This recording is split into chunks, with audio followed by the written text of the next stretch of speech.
Alright, let's attempt a video here doing a full flight Phoenix to San Diego, and purpose of the video is to try to show you what a real world flight would look like as best as possible here. So also if you're trying to do the training through the VA, looking to do any sort of type rating check or a ATP rating through the VA, this is sort of what you're trying to strive for here.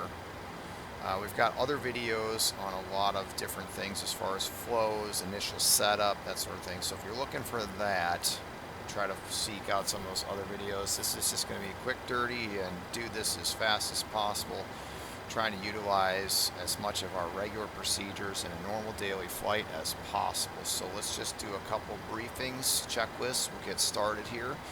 We're essentially loaded up, gassed up, ready to go. Everything is programmed. We got our weather at Phoenix, which current weather with the ATIS Whiskey is calm winds, 10 miles, visibility, clear skies, or partly cloudy skies, temperature 2994. So let's go ahead and set that. Got our clearance, which is essentially as filed. So we're looking at the Firebird 1 Mohawk. You can look at that in our FMC routing here on page 2. Firebird Mohawk Jet 2 Hogs Lucky 1 into San Diego. We already had and went ahead and put in the RNAV Yankee to 27 left. That's what we're anticipating. 32,000 feet. Pressurization is set with the landing at sea level. Min fuel's 10.4. We've got our gas. So let's just do a couple briefings here. Backside of our checklist. So the pilot flying is the captain. As the SIP page, there's nothing special here to mention. No need to push, call for a push off of this gate. We'll just call at the top of the line there at spot 3 for taxi. We'll look at a diagram here shortly. Special airports, nothing to mention. No MELs, no NOTAMs, no adverse weather. Good routing, good weather all the way. Taxi routing hotspots is going to be. If we can pull that up quickly here and show what that's going to look like. We're here at, going to be out of spot 3. We'll take Delta 10 Echo all the way down to 7 left and take off. So as I said here, we're sitting at Delta 1. Just push and call it spot 3. Firebird 1 departure. So we're going to verify all these fixes in the FMC. It's going to be FoodTech, Asgard, U-side, Massby, speed of 220 above 7, Oakley, Firebird, Judith, Mohawk. Top altitude 8,000, no climb gradients here off of 7 left. It's standard or lower than standard. And what you guys don't have here is our engine failure procedure, which is at 6 miles off of PXR, Phoenix VOR. We're going to turn right to a 075 heading. Min cleanup at 2135. And actually, I'm sorry, we're going to turn right to a 165 heading once we reach that circle. And we've got that in our fix page. You can see that there, 6 miles will turn right to a 175, so we can actually set that heading here as a good reminder of what that heading is going to be. We're going to do LNAV, VNAV, RTO considerations, so anything below 80 knots, we get a light, we'll just call it out and probably continue between 80 knots and V1. We'll abort for an engine, any fire, engine failure, wind shear warning, or if we don't think the aircraft is safe or able to fly, we'll abort. FMC routing, we can just take a peek at those fixes. Then, as we said, 1635 on a 078, FoodTech, Asgard, U-side, Massby, speed of 220 at or above 7, Oakley, Firebird, Judith, Mohawk, points beyond. Our arrival starts at Hogs, so we'll catch that in the air. Mentioned everything else as far as automation, navigation, required climb gradients, transition altitude. I did go ahead and program the FMC VNAV climb so that we don't have to do the set speed. We'll just program that to do essentially what we want on departure. I do have a video for that. If you're interested, you can take a look and try to find that video and see exactly what's going on here. So box is programmed up. Let's go ahead and run our checklists here. So force our originating checklist. Logbook is aboard. Landing gear pins 3 aboard. Fire warning. Overheat is checked. Start levers are cut off. Staff trim cut switches normal. Lights test is checked. FMC program briefings are complete. Oxygen masks and quantity is checked.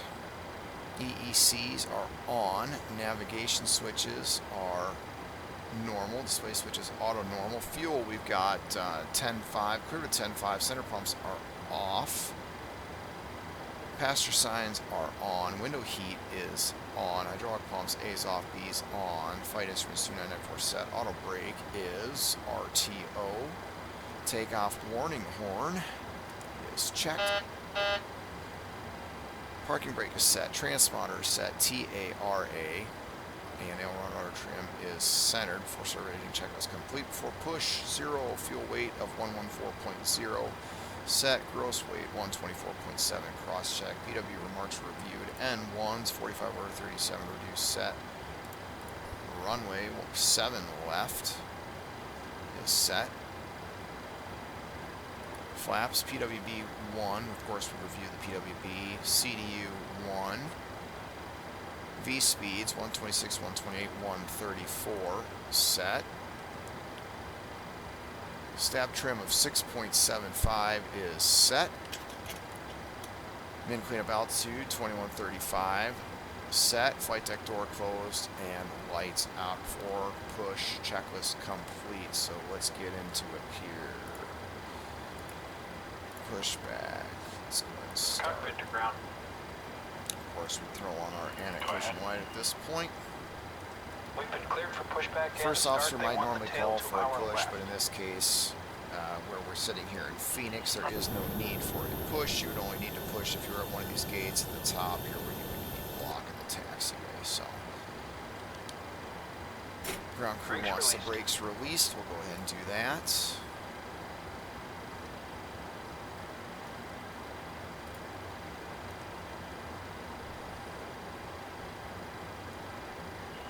Here we go. We'll start the push, and we'll go in start number 2.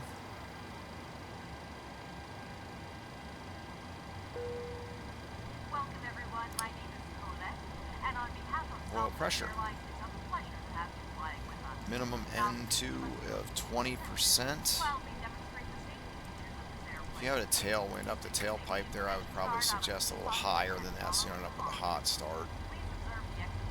Light off. Of course, anywhere between 20 and 25 is going to work probably just fine.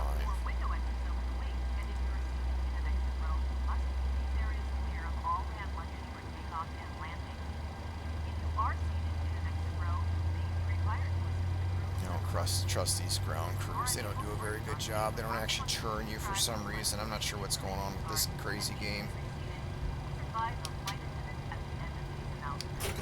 Brakes are set.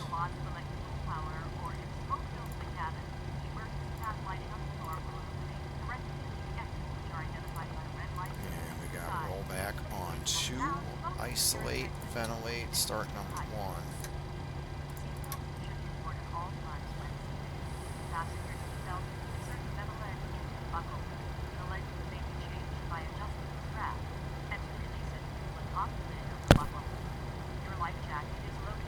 Oil pressure.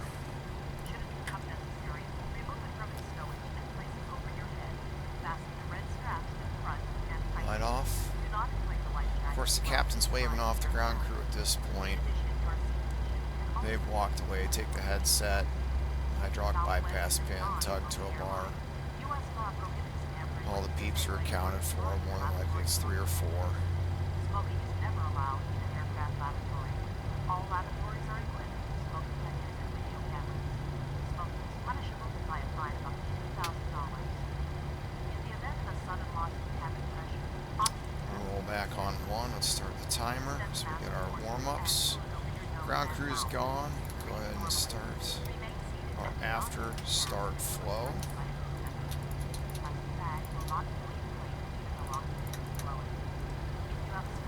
Transponder, start levers, oil quantity.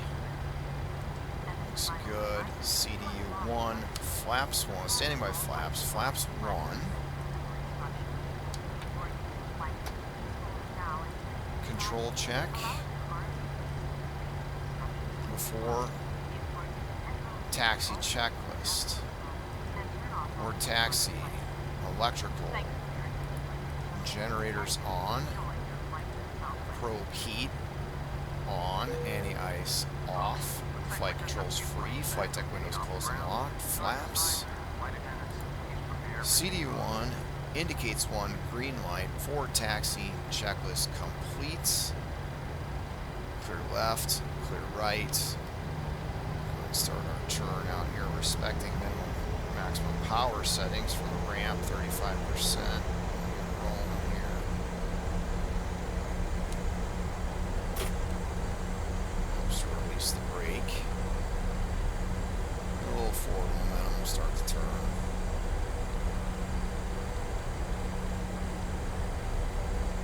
So our Southwest, I believe it was 268. So our FO at this point we call Phoenix Ground Southwest 268 spot 3 with Whiskey Taxi. Phoenix Ground's like we're gonna say Southwest 268 Phoenix Ground runway runway 7 left taxi via Delta 10 Echo. So we'll do that. We'll take Delta 10 out to Echo and hang a right turn. And also good to go ahead and get your taxi light on as the captain.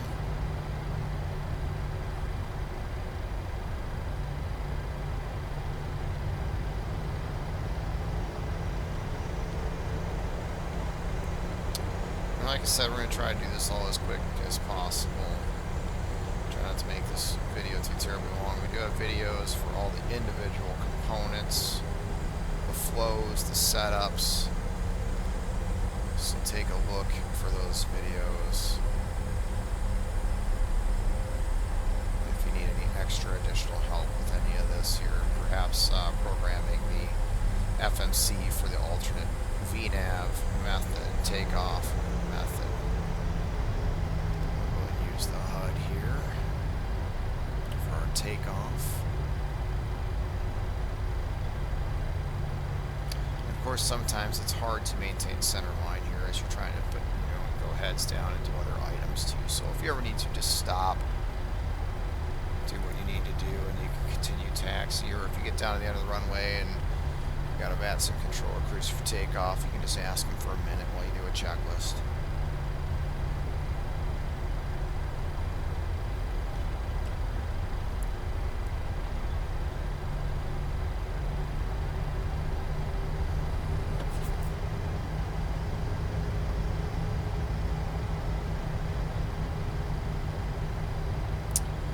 So we've already got 3.5 minutes. We've got plenty of warm up on our engines. It's not the first flight of the day, so we don't need 5 minutes, which is recommended first flight of the day. 3 is enough. In fact, 2 is enough.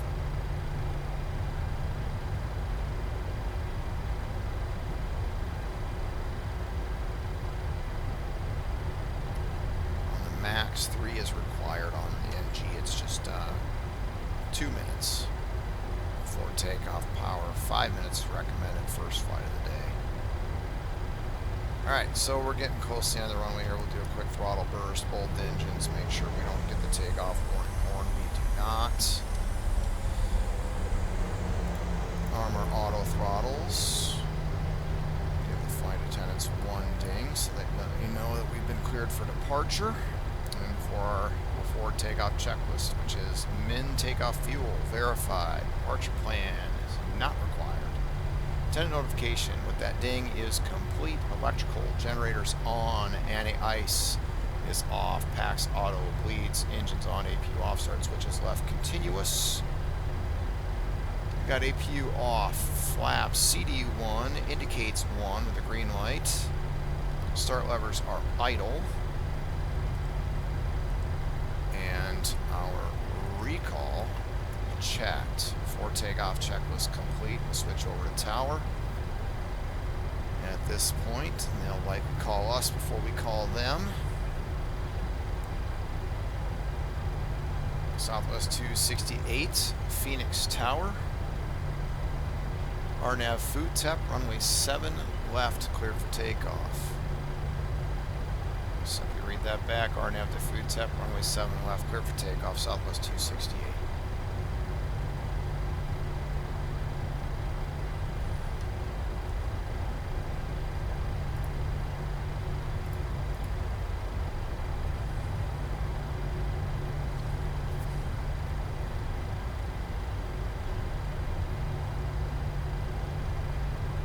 we could have single engine taxied, maybe. It took 6 minutes to get down here. Once you get the airplane rolling, you probably want to get the engine started or get going pretty quick there so that you get the 2 minutes on the engine that you started second. We'll take it out here onto the runway.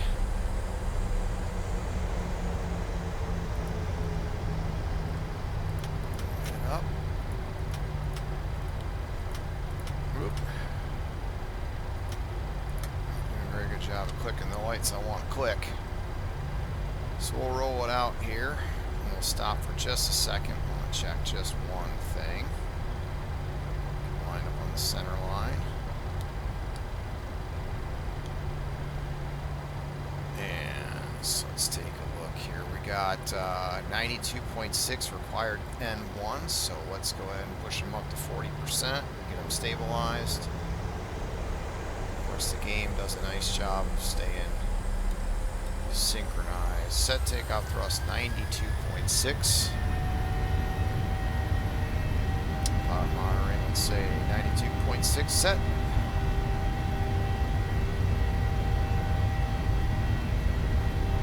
knots. 80 knots.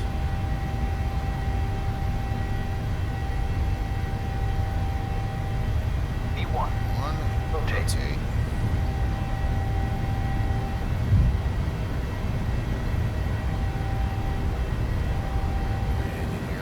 Positive rate climb. You're up.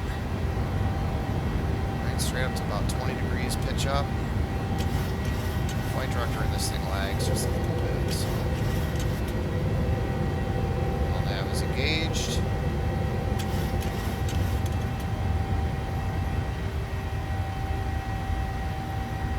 Our speed bug jumped for what we programmed in our VNAV takeoff, so we'll just say climb thrust. We had not done that. If we set speed, climb thrust. If we were flaps 5, we would have said set speed, flaps 1, climb thrust. As long as you respect that V2 plus 20 white shark's tooth on the airspeed band. If you're slower than that, you want to wait until you release that speed to make that first flap retraction. Through the one bug, flaps up.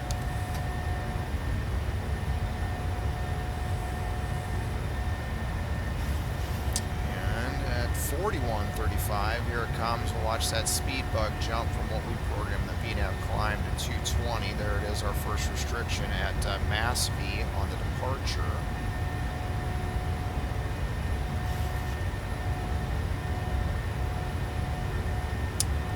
Typically, we would watch this aircraft navigate all the way around this turn.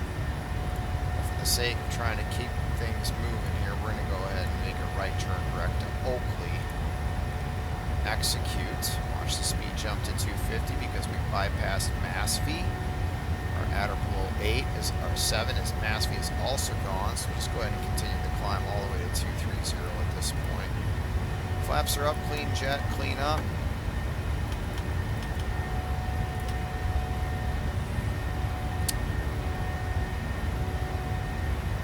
Sure we don't overspeed 250 below 10,000 feet. And more than likely you're going to fly that whole procedure. You may even level at 8,000 feet. At or above 7,000 at mass V, you may very well even level at 8,000 feet, awaiting for instructions for a higher climb, but we're just going to try to keep things moving here.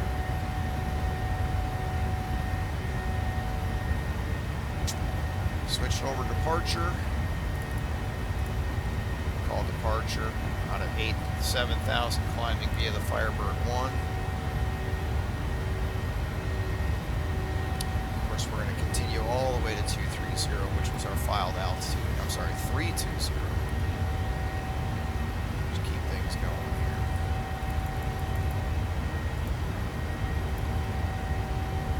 Now, of course, we talked about that ring and what we would have done there if we had an engine failure. We're done with that. We're going to delete that fix.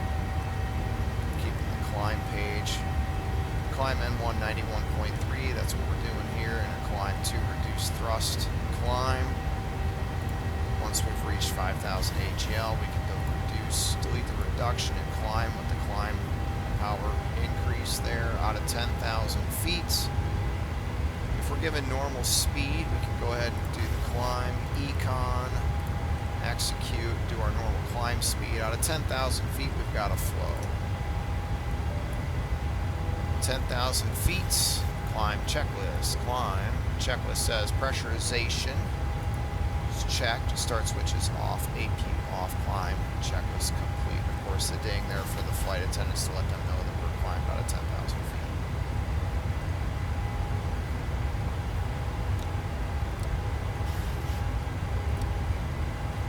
Pretty quick flight. It's currently 22:08. We're landing at 22:51, so only another 40 minutes or so.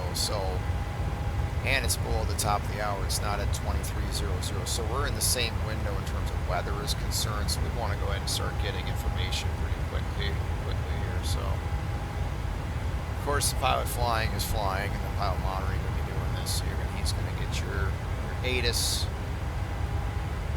Get your gate information, get the performance weight and balance for landing, and then you're both together going to set up the arrival and approach.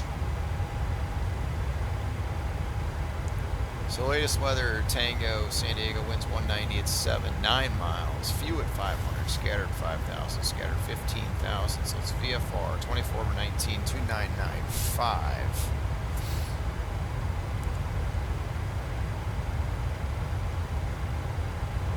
We get our performance, weight, and balance data. What we're going to do is, since I don't have any external programs to use, I'm just going to go ahead and use the data that we've got here.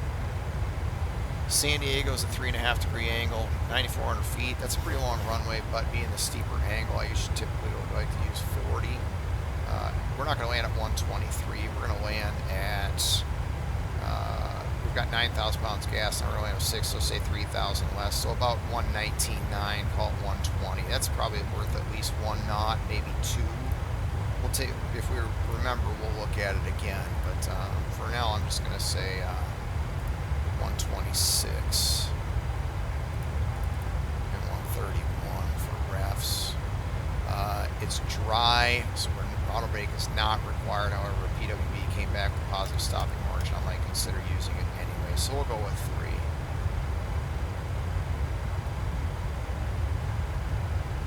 Temps 12 centigrade here, even though we're kind of in and out of the clouds, so we don't need the inch of anti-ice.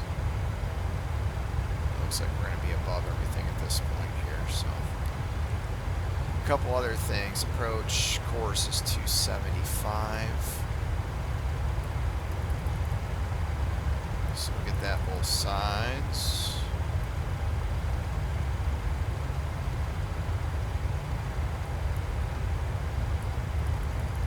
And we are out of 18,292 set. The lights come off.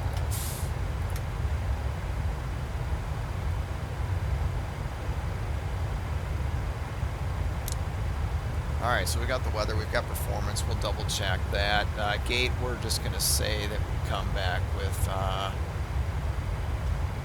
gate 14, one of the banjo gates there.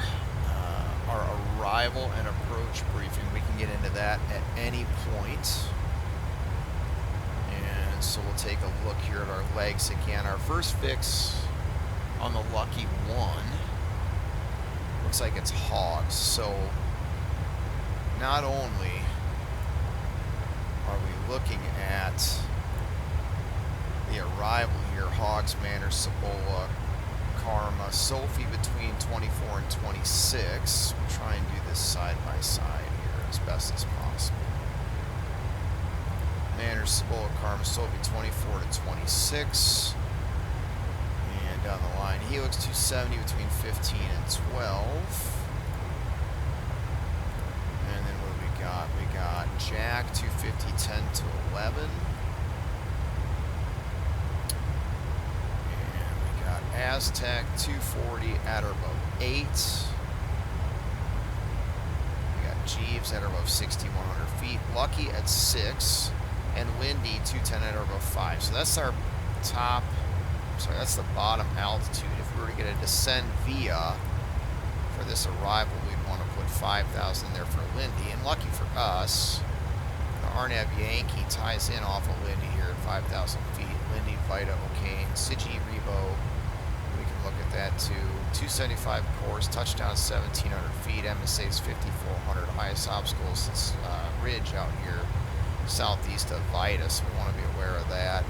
Should be looking for a Pappy on the right side. As I said, 3.5 degree angle for the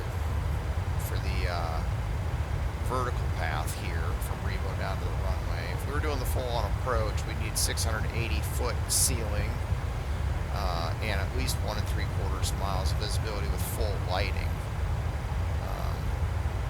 And that's actually for localized performance. We're not allowed to do that, so we'd actually need this box here, LNAV 760 at 1 7/8 miles.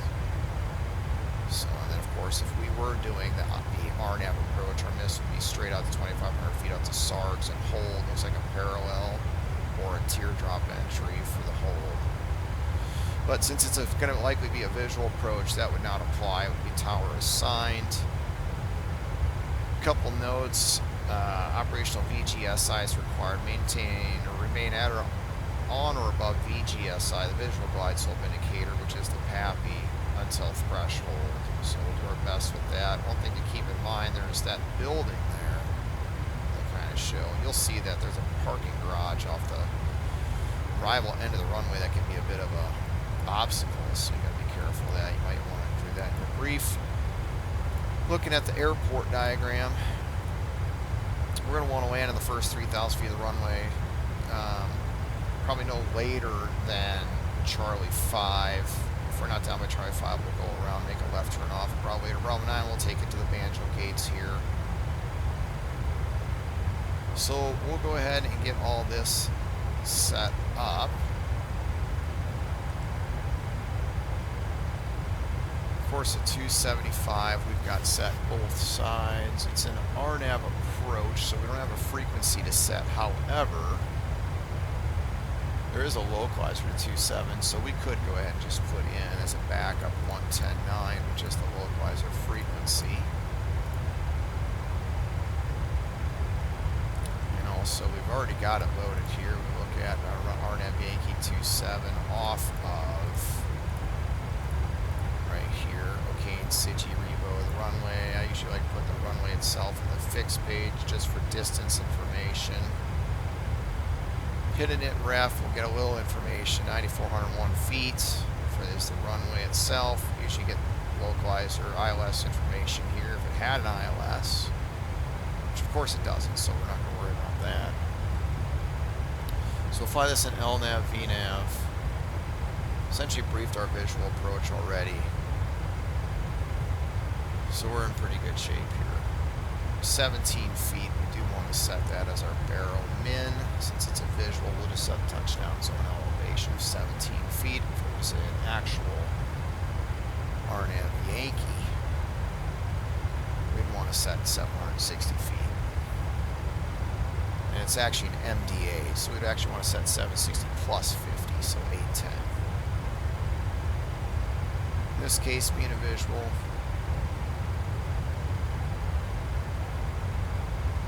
set 17 feet.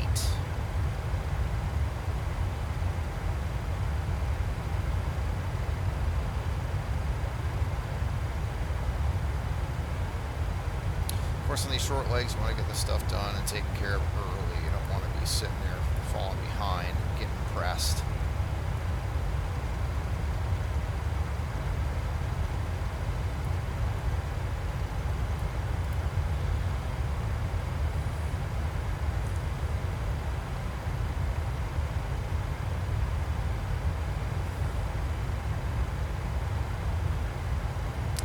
Could review the SIP page, see if there's any restrictions, other restrictions from the airport that we're not thinking about. Of course, the backside of the checklist has 3132. Also has your arrival briefing, so let's run through that here. Star/transition, we talked about that. It's the lucky one off of Hogs. Altitude speed restrictions, we covered all of those, fix by fix. RNAV Yankee is our approach. flaps of 40. Braking, we'll go with auto brake 3. Touchdown point we talked about, first 3,000 feet of the runway with a left turn off transition, 18,000 feet or 5.180. Good weather, no NOTAMs. SIP we reviewed, special airports negative, MELs nothing there. Land and hold short, that's also a negative. There's actually nothing to hold short of. Transfer aircraft control, typically the caps will take over at 60 knots, join on the brakes, and then make the turn off with it, because he's obviously got the tiller over here for the nose wheel steering on his side, so he has to take over at some point. And then taxi routing hotspots. We sort of talked about that as well. Left turn Broadway, Bravo 9 over here to the Banjo Gate via Banjo via Bravo. So pretty easy taxi once you get to San Diego. So we may even have to pull over here, probably stop, do our after landing flow, get the APU running, and then we'll pull into the gate. So we're at our top altitude here. First fix, as we said, was Hogs. That's a little bit off the display here, but it's coming up pretty quick. We're only 40 miles away from our first fix of the arrival. Descent speeds, you can bump these up if you want, say 300, 250 here. I typically just leave those alone so I don't end up getting an overspeed. 250 below 10. Short flight, I mean, you might be able to get a seatbelt sign off for the folks for a little bit, make a PA.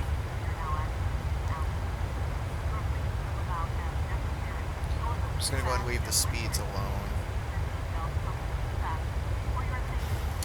So we've done our arrival and our approach briefings, so at this point I think we're in a good spot to go ahead and do our descent checklist, which is minimums are set, 17 feet, VREF and VTarget. We'll go with 126, flaps 40, 131 is set, auto brake 3, and recall checked. Descent checklist complete. Now that we're above 18,000 feet, we set our altimeter in San Diego was 2995. Let's go ahead and set that to standby. And now we're just waiting.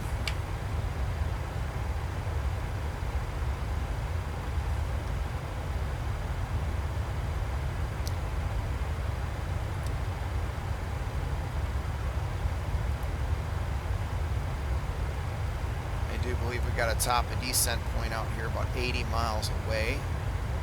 And as we said in our briefing, there's nothing to do or cross until Sophie between flight level 240 and 260. So descent page, you can actually see top and descent is 80 miles away. Now we could set a lower altitude at speed intervention, it would start down, or we could set a lower altitude, push descend now, descend. But we're just going to do things like it's a regular line flight, so we're just doing our thing here, waiting. As we said before, it's 20 past.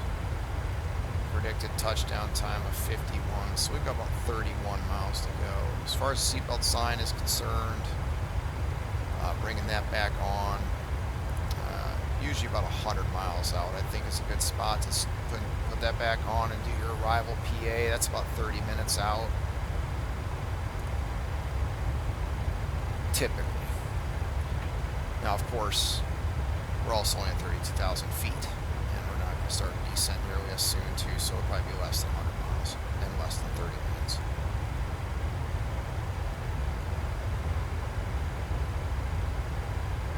But you can at least give the folks as much time as possible to use the labs.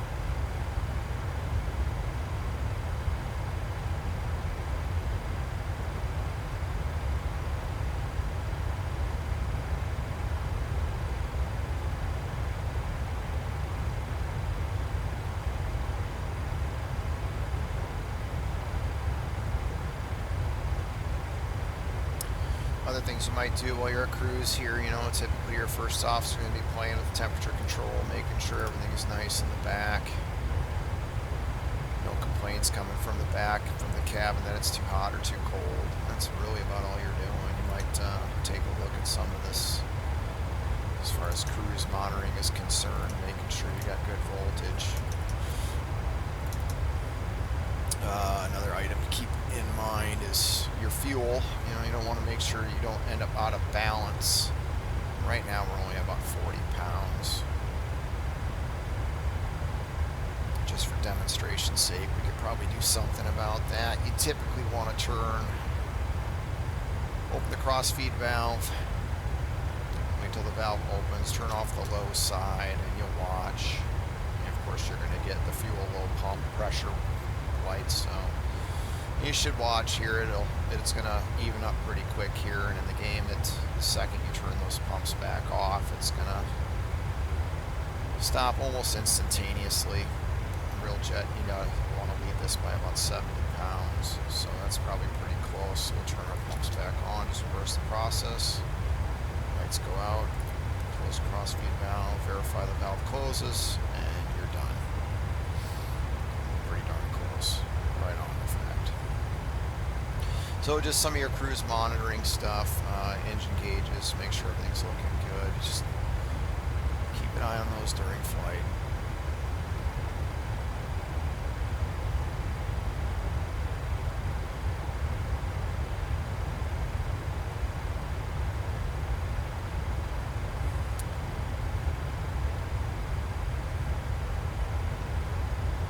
Alright, so we are coming up on, I don't know, maybe 50 miles from our top of descent. At some point, ATC may very well say Southwest 268. It's also right here on the broad page, as long as you put it in here. Flight number 268. You can also catch it on your broad page. 268 descend via the Lucky One arrival landing west. 5,000 here, which is our bottom altitude we talked about at Melindy. And we will just let the jet do its own thing in VNAV. And of course, you want to make sure that you are in VNAV path. When it starts to approach this top of descent point, you'll see the vertical deviation come up here on the MFD. You can monitor that on the descent page.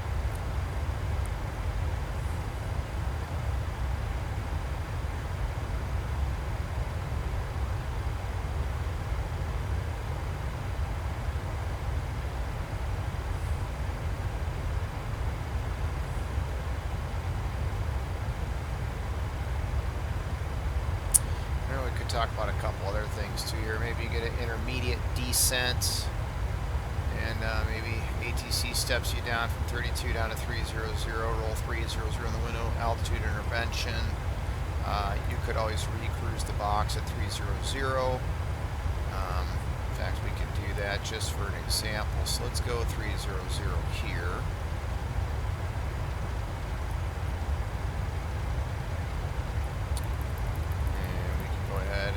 Altitude intervention, hit the button, it starts a descend now because we're less than 50 miles from our original top of descent point. So you can see what happens here. We're now technically descending below our path because our top of descent was out there another 40 miles or so. So what the jet will do is descend at 1,000 foot per minute until it either intercepts the path or levels off, in which case we're going to want to probably recruise the box, since we'll be off path when we get down to 300. And as I said, I could have also just hit that descend now prompt and done the same thing. If I was outside of 50 miles and I hit the altitude intervention, it would automatically, or should automatically, recruise. It really depends on what software version you have here. So in ident, there would typically be a software version here. It's not modeled. Kind of have an idea of what the FMC is going to do depending on that version. So you can see at 31,000 feet, 1,000 feet below 320, we're 1,000 feet below the path. So hopefully that makes sense. assume we level at 31 for 30. When we level at 300, we'll then be 2,000 feet below the path. Because the FMC was last programmed for the path, was programmed at level 320.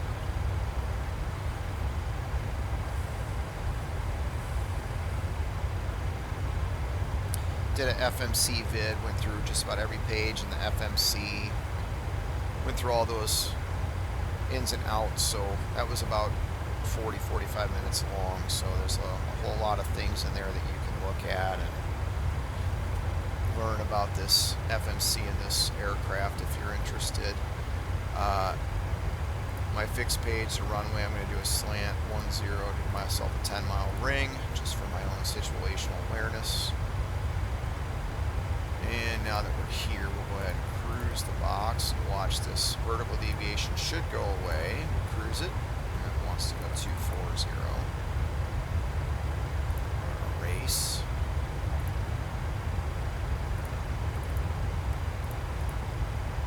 300 cruise. So you can see that went away because now we've told the box, we've synced it up essentially. We're at 30. The box is now cruised at 30. So now all the predictive path descent planning at this point going forward will be based on 300 instead of 320. So now you can see the top of the descent point here at 20 miles an hour. So we won't mess with it anymore at this point.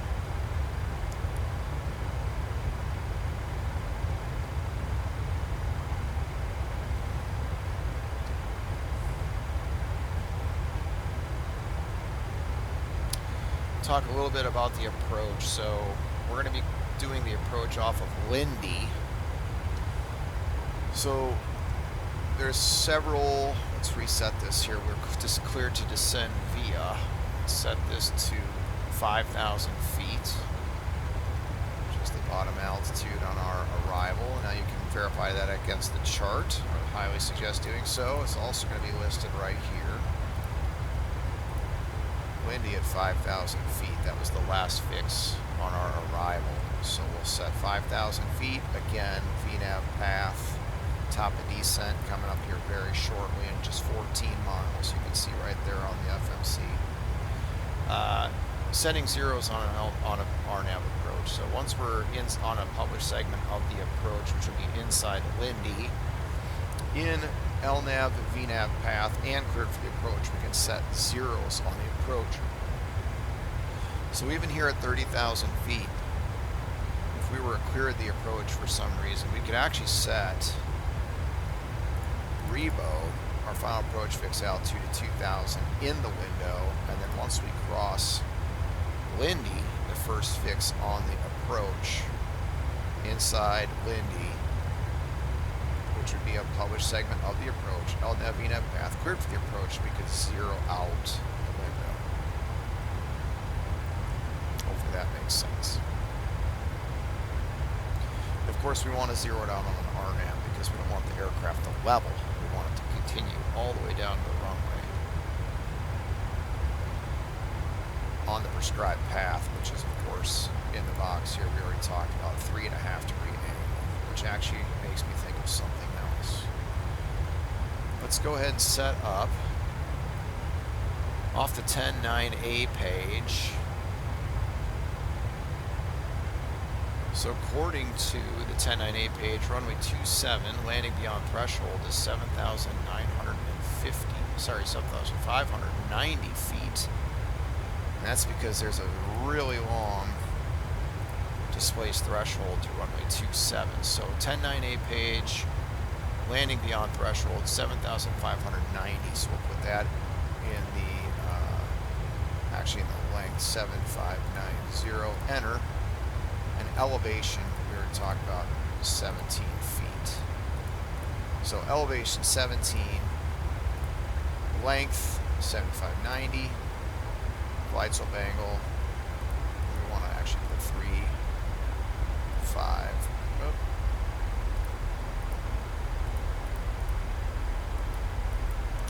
If I can actually even change this. There we go, 350, enter. So we've got elevation of 17, length 7,590, and a glide slope angle of 3.5. So we should be in good shape.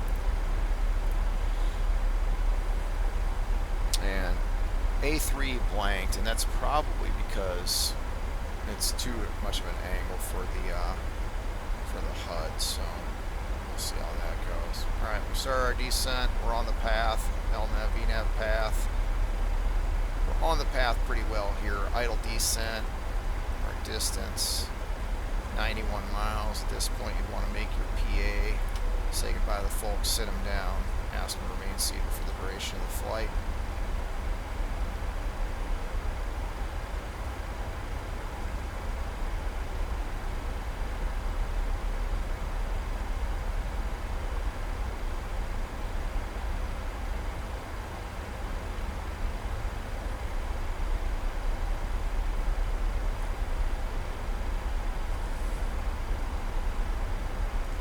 Look again here at our descent page, see how we're doing. So to cross Sophie at 260, we need 2,600 feet per minute.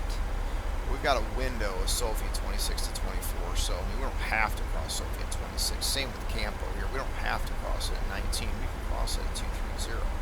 As long as we're in that window, we're legal. But to cross it at 190, we need 2,600 feet per minute. We're doing 2,100 feet per minute. We're on path. We're doing just fine. The aircraft decides whether it wants to be at the higher altitude or the lower altitude of those fixes, depending on its descent programming. As long as you're on path here, you're just fine.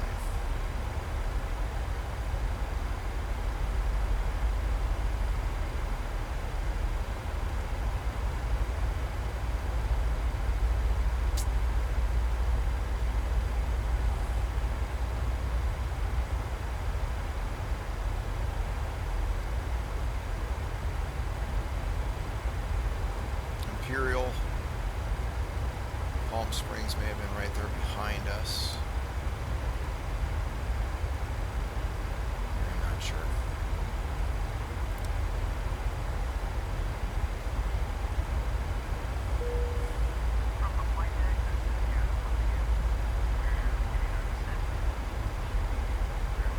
No, Palm Springs is way to the north.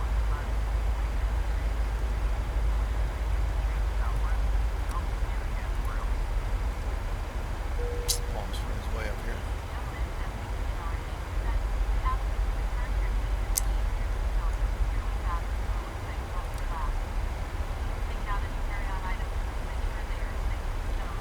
It'll tend to get a little fast. It doesn't do a great job with its descent programming, but really neither does the real airplane. It tends to get a little high, a little fast. You might have to help it out with the speed brakes. Typical.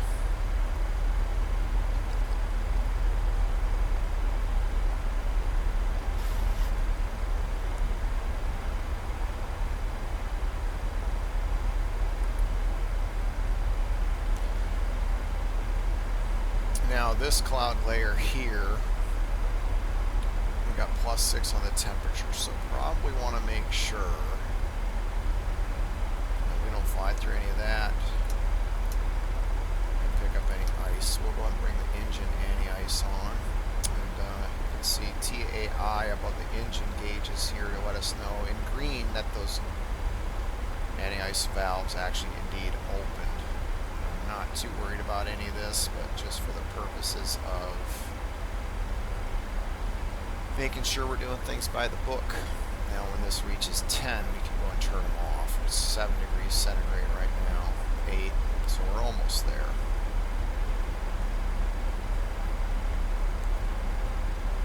And more than likely it'll be warm before I reach those.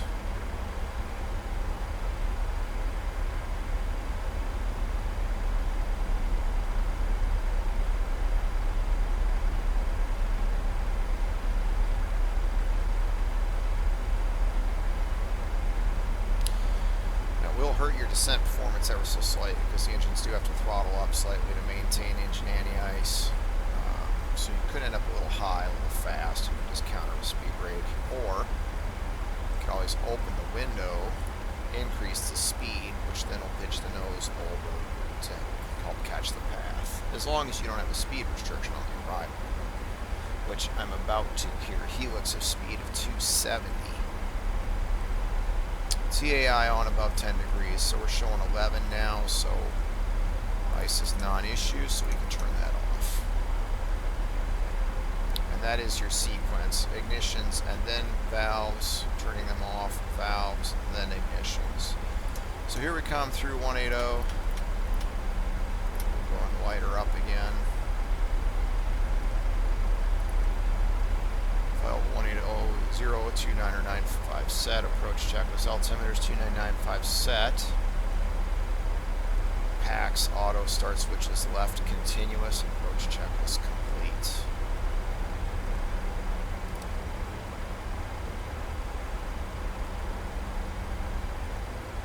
Still on our path, doing great.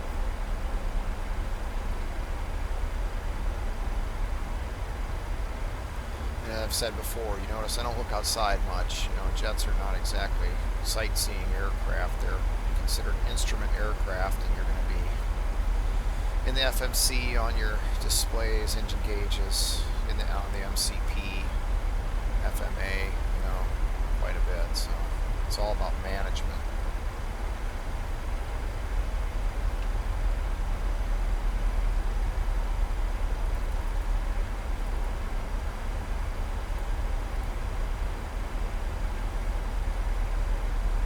So you can see in VNAV, you know, at 5,000 feet, it respects all the step downs. You got the green boxes here, so, or circles rather. So the decel point just before helix, it'll slow from 284 to 270. We're still on the path, so we're going to meet the altitude requirements. Now if we're a little fast, I just pop a little speed brake out. And of course, you got the circle here. It's like just after jack, but it should slow to 250 before jack.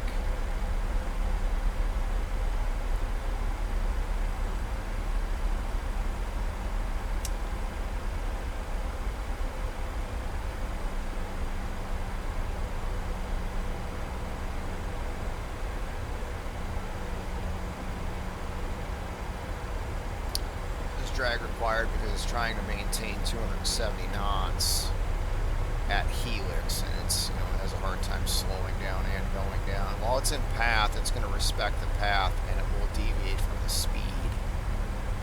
So you have to help it out with the speed brakes.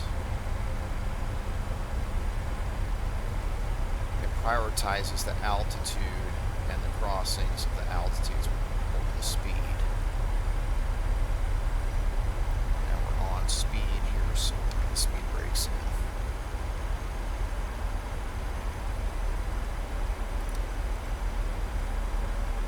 So there we go. Now we've got the decel point here this side of jack to slow from 270 to 250. Still on the path to cross jack between 10 and 11.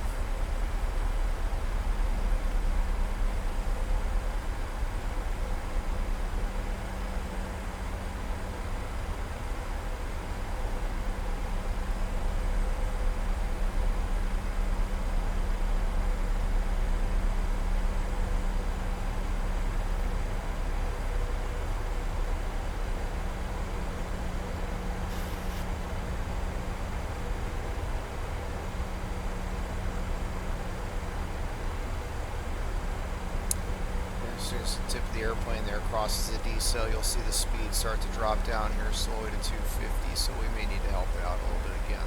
We'll see. There it says the throttle's going to come to 0.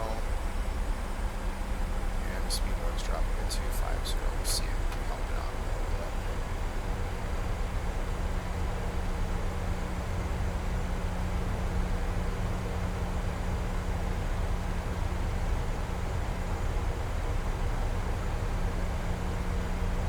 Doesn't do a great job of slowing down and going down. Now, if it was level, obviously, it wouldn't have any trouble reducing speed at all.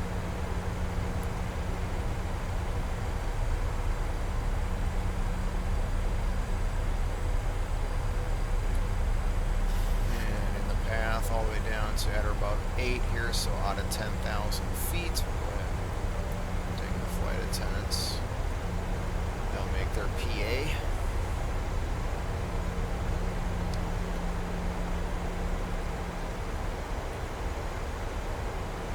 And one thing to note about an RNAV approach as well that we didn't really talk about here was if you're doing an actual RNAV approach as opposed to a visual approach, if you look at the RNAV Zulu, which is actually probably what we would get instead of the Yankee, because the Yankee has minimums for LNAV only, whereas the RNAV Zulu is an RNP approach, and the RNP minimum is 778 feet for RNAV, RNP 0.3. So we could actually put 0.3 in right here. And that just tightens up the tolerances for the lateral portion. If we're doing an actual RNAV approach, we absolutely want to do that.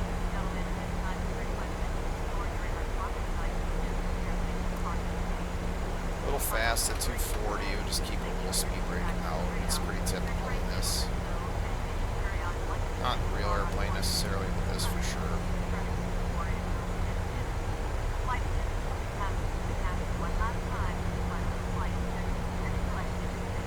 But we're doing fine within 10 knots. So.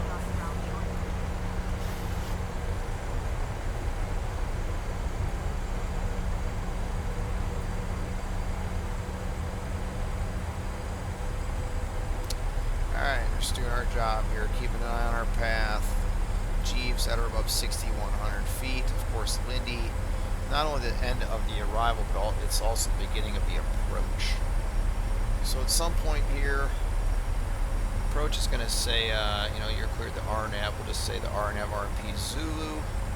So at Rebo, we got Rebo here, 2,000 feet. Of course, I want to verify that against the chart as well. Cleared the approach. So we'll go ahead and set 2,000 feet for Rebo.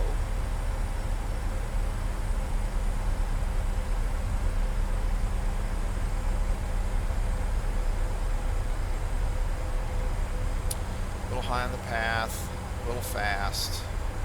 Just requires a little bit more speed brake. Can't go faster.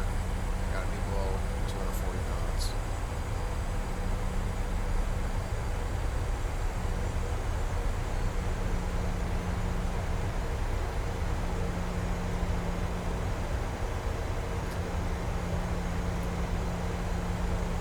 Planned arrival fuel of 5.2 according to my release. We've currently got just under 6,000 pounds. FMC is predicting 5.8 on touchdown, so we're doing all right as far as fuel burn is concerned.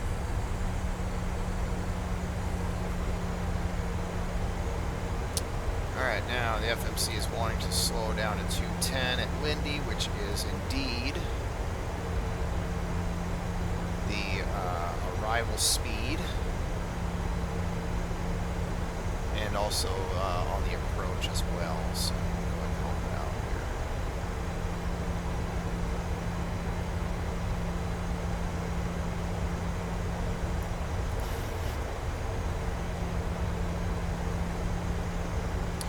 Now, this is particularly important since it's a 3.5 degree path. I do not want to get high. I'm going to do everything I can to keep from getting high. All right, there's Lindy. Inside Lindy, LNAV, VNAV path cleared for the approach. Zeros set.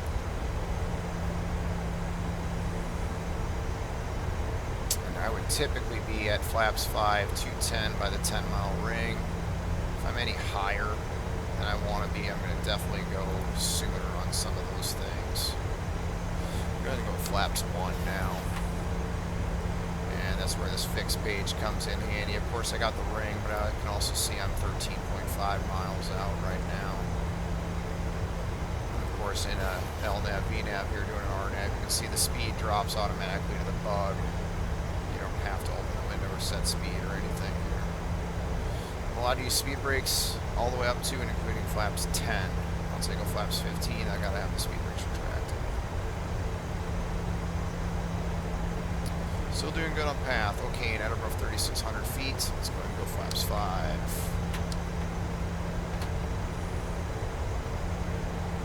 A little sooner than 10 miles. Just a smidge fast, and it's a 3.5 degree path. So.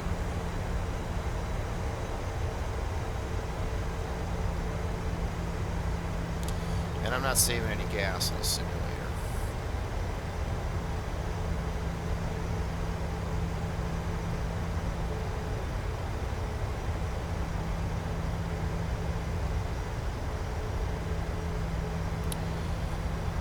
fast. Landing gear down. Go and bring the speed brakes in. Flaps 15. And arm the speed brake.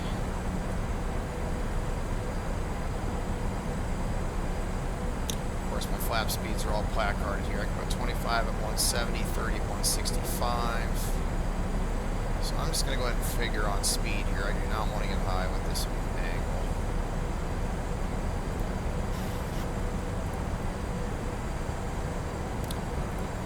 Down. Tower switches us over. We are cleared to land. Let's go ahead and light it up.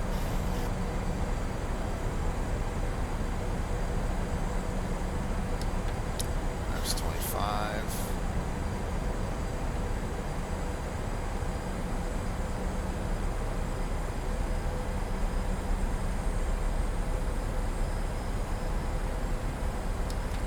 Reps 30.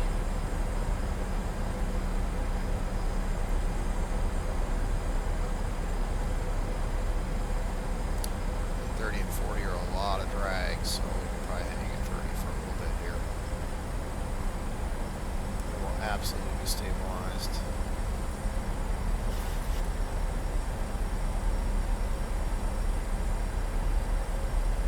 Double check our ref speed. 119.9, 126, so I was right on. It may even drop to 125, but 1 knot won't make a difference. 1,700 feet above the ground, flaps 40. Not necessarily a specific place to do it, but just trying to keep an eye on where I'm at here. Fully configured. Right, we got flaps 40. Before landing checklist, speed brake, arm green light, landing gear down 3 green, and flaps 40 green light before landing checklist complete. It's all lit up, cleared to land. Now we've just got to make sure we don't hit the parking garage and try to get a decent landing out of this here.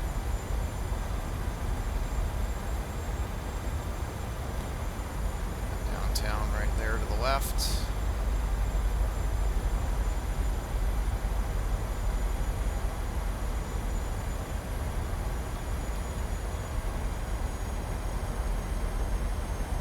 Than 50 feet. Autopilot, auto throttles need to come off. 1,000 feet, airspeed 132, sync rate 950.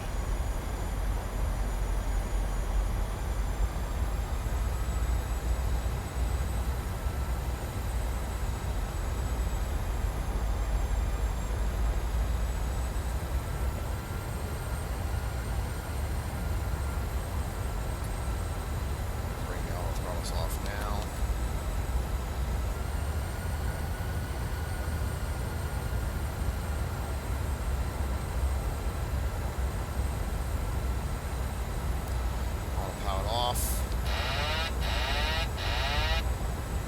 Drive that VBI right to those 1,000-foot markers. Let's try not to get a sink right here. You can see that parking garage right off the nose. 1,000 foot per minute, that's okay. Let's not try to get too much more than that. Go fast. Little nose up trim here is a good thing. It'll help you rotate and flare. 100. 50, 30, 10. Extended. Deployed.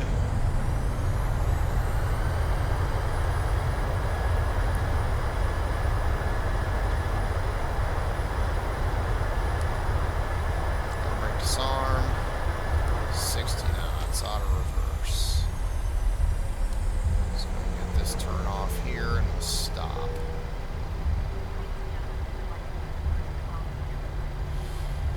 Tower's going to ask you to clear and go ahead and call ground. Speed brakes retract, flaps up, bring the flaps to 0. Let's get the tail clear and then we can stop.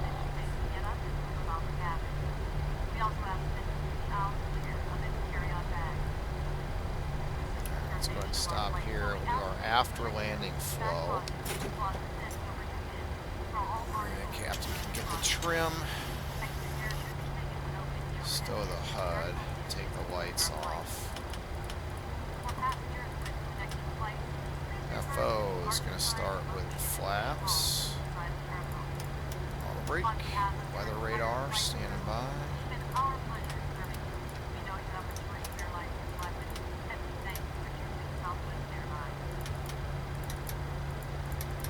So the APU going here. Alright, we'll take it to the gate. Call ground, ground clears you to the gate. Take it in. And also try not to forget a timer as well. You got to get cool down for the engines as well.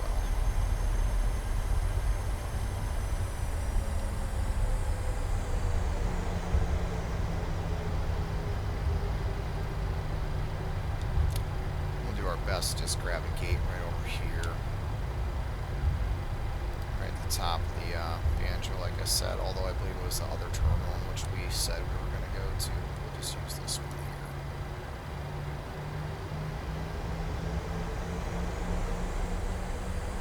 And actually there's the line right there, so let's just take this one. Clear right, clear left. Safety zone is clear.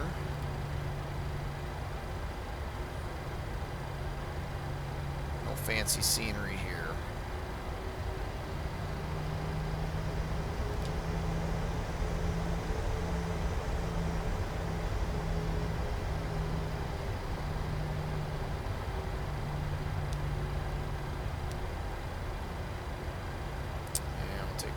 See how we did. Brake set. Yeah, I could have gone a little further. On the bus.